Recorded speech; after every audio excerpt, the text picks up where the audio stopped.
Pagguho ng ilang istruktura sa baybayin ng Apari, Cagayan, nakuhanan ng video. May ulat si Glam Caligdan Dizon.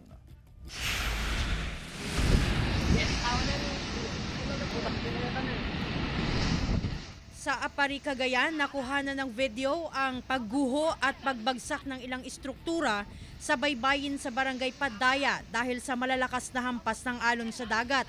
Sa video nakuha ni Eliza Ley Hernandez ng Task Force Lingkod Cagayan, makikita ang malalakas na hampas ng alon sa dalampasigan dulot ng Super Typhoon Leon.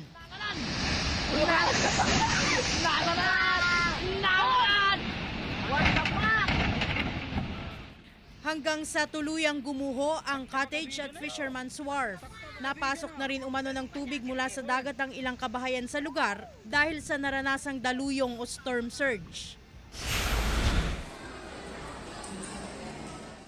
Nagpatupad ng preemptive evacuation ang lokal na pamahalaan ng Santa Ana sa Cagayan dahil sa Bagyong Leon. Bandang alas 11 ng umaga kanina, 352 pamilya o katumbas ng 935 individuals mula sa coastal barangay ang inilikas. May kanya-kanyang tent at higaan. May libreng panood pa ng cartoons para hindi maboring ang mga bata. Agad din silang nabigyan ng relief goods at pagkain.